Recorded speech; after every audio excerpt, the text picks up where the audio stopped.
Hey everybody, welcome back to We're Gonna Make You Watch. You got Bryan here, you got Isaiah here, and we are just trudging our way through the Halloween franchise this spooky season for you. We hope you guys are having fun with us.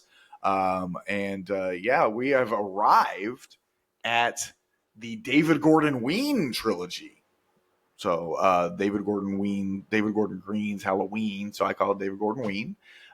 This first installment came out 2018.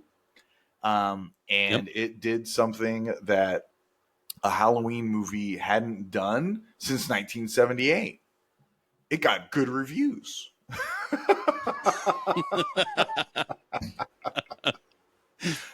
And rightfully so. Halloween 2018 is great.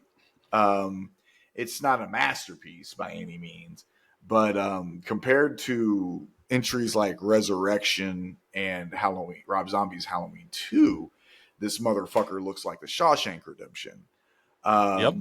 Because they did something that I think it took guts, but B, it actually made the most sense. They cut out all the fucking bullshit and made a sequel to the original. And I think that when you did away with all of that excessive history and all of that shit, that when you wipe away the turds, and obviously we love some of those turds, but when you wipe away all of that excess bullshit and you just come down, you say, you know what, we're going to make a sequel to the most simple one. It gives you a greater successful formula. I'm probably saying that a very weird way. Somebody else could probably come and say what I'm trying to say with much more finesse. I can't do that, so I'm just saying it. What do you think? What do you think of 2018? I absolutely love 2018. I'll come out right out and say it. It's my second highest in the franchise behind the original. Same. And rightfully so. There's just so much this movie did right. And, what David Gordon Green did, I thought was phenomenal. Right down to getting John Carpenter involved. I mean, that was brilliant, with him helping produce, but also doing the music for it. It felt like, we're getting Halloween all over again.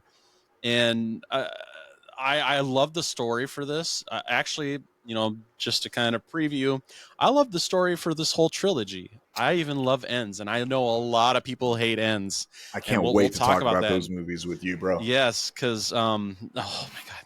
I honestly... all three of the David Gordon Ween movies are in my top 6. So out of 12 movies, they're all my top 6. You and I are going to have a good time talking about these 3 movies. I love it. Mm-hmm. That's fantastic. So I mean, the way that this movie started out was great. I love with how they shot this. I think the camera work they did in this was really well done. James Jude Courtney is by far one of the best Michael Myers. I mean, obviously he came back for 3 movies. Yeah. So it was a no-brainer that he was going to knock this out of the park. The effects on this were very well done by Christopher Nelson. Getting to meet him at Crypticon. Academy Award nominee or winner. Yes. Yep.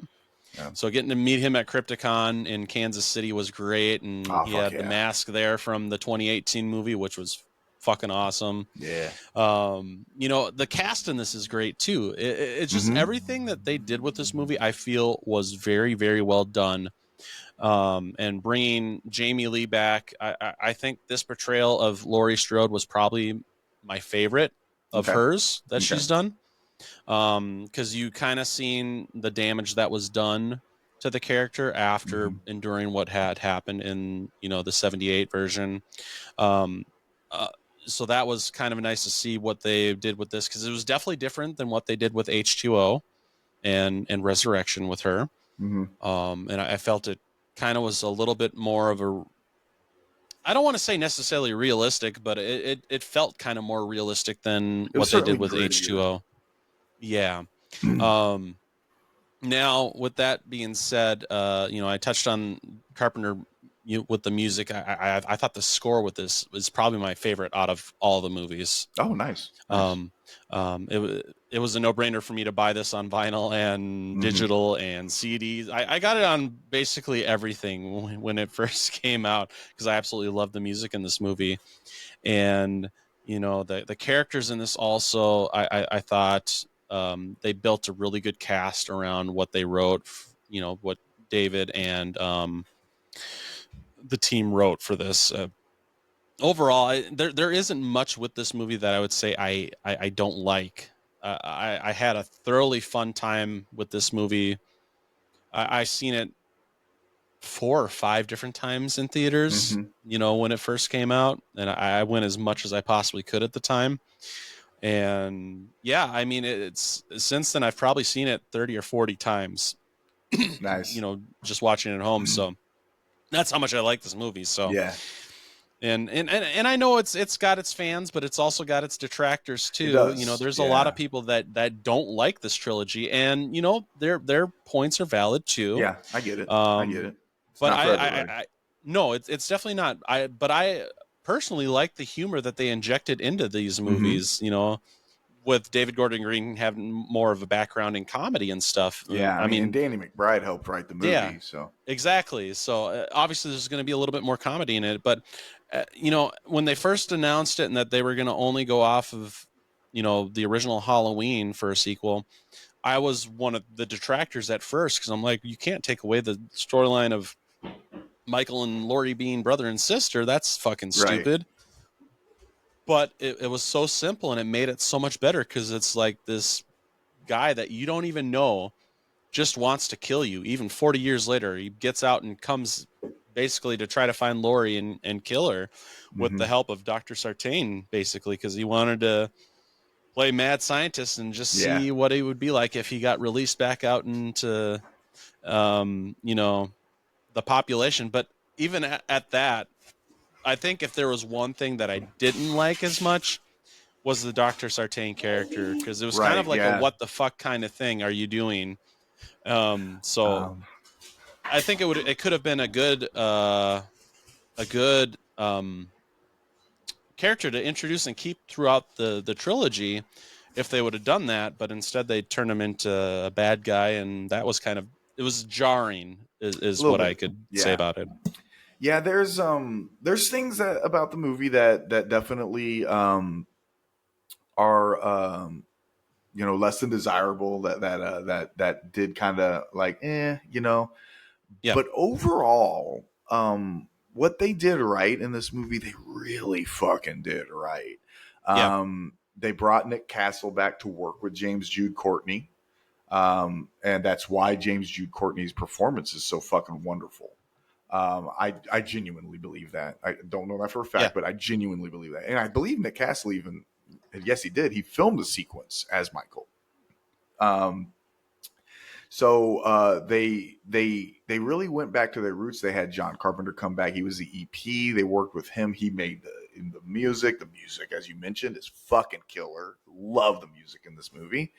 Um, it's got in one of my favorite sequences in the franchise, the bathroom sequence, Oh where he yeah, yeah, kills that really she's a sweet girl. I met her at Crypticon in Kansas yep. City. Her name is, where is she? It's right on the tip of my tongue. I'm trying to remember what it was. Um, Rian Reese. Yes. Um, she got nominated for an MTV award for that sequence as most scared uh, sequence or whatever, Yeah. and she lost to Sandra Bullock in Bird Box, and Oh. she lost because it was Sandra Bullock because hers was better. Oh, for sure. Fucking telling you, Million times better. she just looked genuinely so horrified in that sequence. Um, it's got uh, some amazing shots. There's a tracking sequence, one take sequence Yes. that is so fucking good. It's so fucking good. We get to see him stalking like Michael. Mm-hmm. We get to see him killing like Michael. Yep. And then we get a pretty rad finale when Sartain delivers Michael to Laurie. He doesn't live to see what happens when he does that, but he does deliver Michael to Laurie at the end, and we get a pretty rad sequence between the Laurie and the Strode girls, Mm-hmm. and uh, it's pretty fucking good, man. Like, Yeah.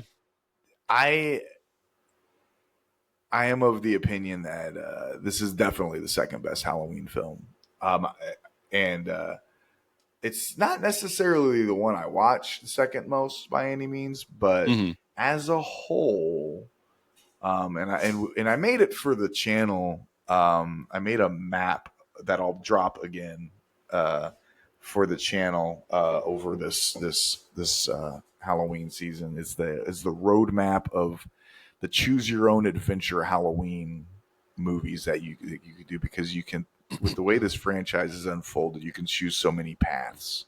Yep. You can go you can go the basic bitch, Halloween 1 and Halloween 2, and that's it right there. You can do that. There's nothing wrong with that. You could take it further. You can go Halloween 1, 2, and then skip over 3, and then watch Halloween 4 and 5 and 6. You could just break it down and watch just Halloween 4, 5, and 6. You can watch just Halloween 3. You can watch Halloween and then skip over and go all the way to the David Gordon Ween approach.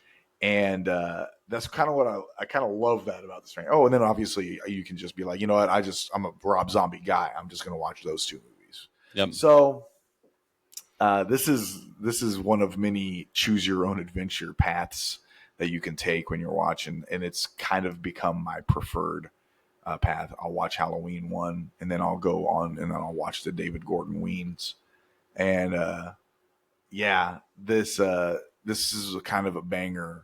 And it reflected so in the box office. This became the most successful Halloween film in the franchise. Yep. It made just a mere $259 million. Just a little bit of money Off of $10 million. This had less. Okay, walk with me on this fucking fuckery of a statement. This movie costs less to make than Resurrection. This movie costs less to make than Rob Zombie's Halloween movie. Mm-hmm. Both of them. This movie costs less to make than H2O. This is a much better film. It's not even close.